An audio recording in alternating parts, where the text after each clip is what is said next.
और चंद्रशेखर, यहां पर जो बाबा साहेब भीमराव अंबेडकर के अपमान पर जो ये घमासान मचा हुआ है, ये दरअसल उनके प्रति जो आदर सम्मान देश का है उसका इजहार आप होते देख रहे हैं। अब विशुद्ध राजनीति हो रही है और नफे नुकसान का आकलन हो रहा है सत्ता पक्ष विपक्ष दोनों तरफ से।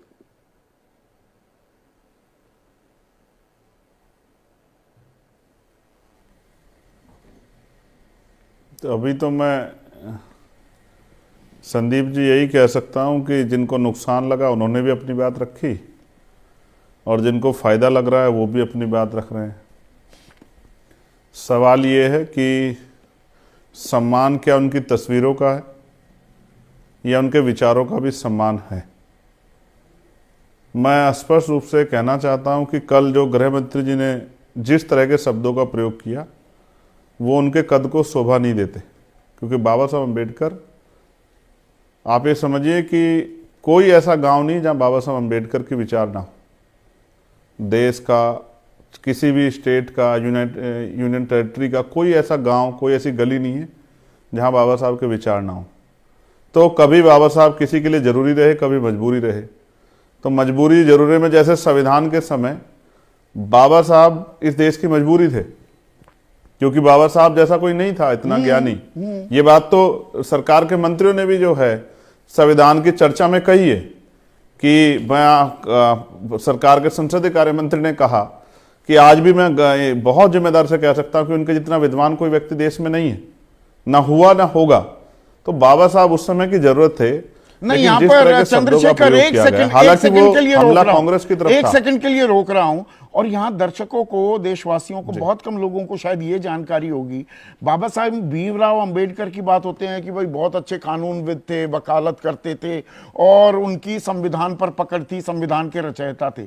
बहुत कम लोग ये जानते होंगे कि वित्तीय मामलों पर, फाइनेंशियल इंप्लीकेशंस पर, फाइनेंस पर, बजटिंग पर उनकी ऐसी कमाल की पकड़ थी। और रिजर्व बैंक ऑफ इंडिया जो 1935 में जिसकी स्थापना हुई, वो जो एक्ट आई, उसके रचयिता भी बाबा साहेब भीमराव अंबेडकर, ये उन्हीं का मास्टर प्लान था। एग्जैक्टली। ये लोगों को कम, मैं इसीलिए थोड़ा मैंने कहा ये जानकारी भी जोड़ दूं। आप जारी रखिए प्लीज। मैं आपसे कह रहा हूं, जब आपने ये बात कही तो मैं कुछ और फिर बातें आपसे कह देता हूं। सच ये है कि बाबा साहब एक जाति के दायरे में आके मजबूर हो गए, क्योंकि देश में जातीय व्यवस्था है। वरना इकोनॉमिक्स पे और पूरी जो व्यवस्था है, उस ढांचे पे जितनी पकड़ उनकी थी, मतलब आप समझिए ना, जिनको नोबेल मिला उन्होंने भी कहा, अमर्त्य सेन जी ने भी कहा कि मेरे गुरु जो है बाबा साहब अम्बेडकर हैं। इकोनॉमिक्स में जिनको जो है नोबेल मिला। मैं आपको ये बात इसलिए कह रहा हूं कि आज गृह मंत्री ने 5:30 बजे पीसी की, मैंने वो पीसी भी सुनी और जो विरोध हुआ मैंने उसको भी सुना। लेकिन मैं आपको स्पष्ट तौर पे कहना चाहता हूं, ये बात शायद आपके यहाँ कोई चर्चा में कहेगा नहीं। अभी आपको याद है परभनी में कुछ हुआ था। परभनी में हुआ ये कि बाबा साहब अम्बेडकर के स्टैचू और संविधान की प्रतिकृति को छेड़खानी की गई थी। एक बड़ा विरोध हुआ जिसमें एक लड़का जो है सोमनाथ की जान भी चली गई पुलिस की मारपीट में। मैं आपको जो सच कहना चाहता हूं ये है, बाबा साहब का अपमान करने की हिम्मत आज किसी में भी नहीं है। अगर गलती से किस पे हो भी जाता है तो उसको भी एहसास हो जाता है, क्योंकि बाबा साहब को मानने वाले लोग देश में नहीं दुनिया में बहुत हैं। और उनके मानने वाले वो अनुयायी हैं, भक्त नहीं है, लेकिन वो बाबा साहब के सम्मान के साथ हुई छेड़खानी पे कुछ भी कर गुजर सकते हैं। आज अगर देश में कहीं बाबा साहब की स्टैचू पे अगर स्टैचू के साथ छेड़खानी हो जाती है तो पूरे प्रशासन में हड़कंप मच जाता है, क्योंकि हमारे लोग सब कुछ बर्दाश्त कर सकते हैं, लेकिन अपने मुक्तिदाता का, हो सकता है अमित शाह जी के लिए, भाजपा के लिए बाबा साहब जो हैं वो पूजनीय हों या ना हो, या वो पूजते हों या उनके विचारों पर चलने की बात करते हो, या उनको भगवान मानते हो नहीं मानते हो, लेकिन इस देश के करोड़ों शोषितों, वंचितों, महिलाओं के लिए वो मुक्तिदाता हैं। और मेरे लिए इवन एडवोकेट चंद्रशेखर आजाद अगर मेंबर ऑफ पार्लियामेंट है तो डॉक्टर बाबा साहब अम्बेडकर के संविधान की वजह से है। अगर इंदिरा गांधी जी प्राइम मिनिस्टर बनी महिला होने के बाद तो बाबा साहब अम्बेडकर के संविधान की वजह से बनी। उनको आप किसी भी तरह से कोशिश करके देश से अलग नहीं कर सकते।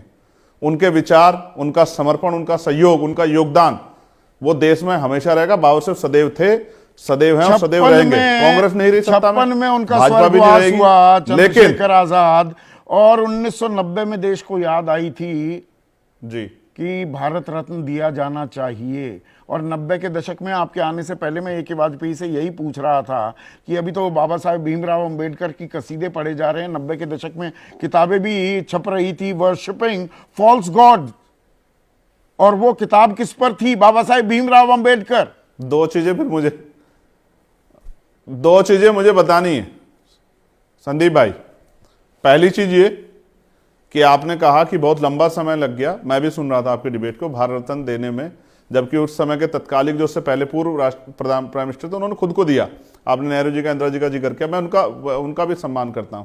ये बात सही है कि बहुत समय लगी बाबा साहब अम्बेडकर को पहचानने में, या उनके कद की, उनका जो कद था उसको ध्यान में रख के उनके प्रति समर्पण पे, और ये हुआ एक समय पे आके, ये हुआ भी। लेकिन आपको याद है कि बाबा साहब की शव यात्रा भी निकाली गई उनके जीते जी। कहीं आप वो भूल तो नहीं रहे? नहीं, अच्छा किया आपने बाबा साहब के जीते जी उनकी शव यात्रा आरएसएस के लोगों ने निकाली। ये भी भूलने का विषय नहीं है। बाबा साहब सबके लिए, बाबा साहब जब अपने लोगों की बात करते थे, बाबा साहब महिलाओं की बात करते थे, उन्होंने हिंदू कोड बिल पे इस्तीफा भी दिया। मैं कांग्रेस को प्रोटेक्ट करने के लिए, डिफेंस करने के लिए नहीं बैठा हूं आपके चैनल पे संदीप भाई। स्पष्ट है, जिसने जो कहा, आज जो सरकार के मंत्रियों को जो मौका मिला है वो कांग्रेस के कर्मों की वजह से मिला है।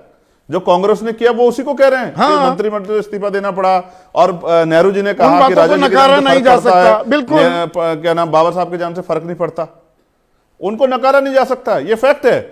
लेकिन आज जो हो रहा है, 2 दिन पहले पार्लियामेंट में कहा गया कि भाई संविधान पे चर्चा करा रहे हैं, और मैंने, आपको याद होगा, मैंने पार्लियामेंट में जब मुझे बोलने का मौका मिला, मैंने सबसे पहली बात ये कही कि आप कह रहे हैं, सब सारे नेता बोल रहे हैं, बड़े बड़े नेता, मंत्री हैं, सब हिंदुस्तान वर्ड का यूज कर रहे हैं, लेकिन कॉन्स्टिट्यूशन पे डिबेट कर रहे हैं आप 70 साल गौरवशाली यात्रा पे, 75 साल की। लेकिन फर्स्ट जो चैप्टर है भाग 1, वो तो कहता है India that is Bharat, India that is Bharat. फिर आप एंटी कॉन्स्टिट्यूशनल वर्ड का क्यों प्रयोग कर रहे हैं बार बार हिंदुस्तान?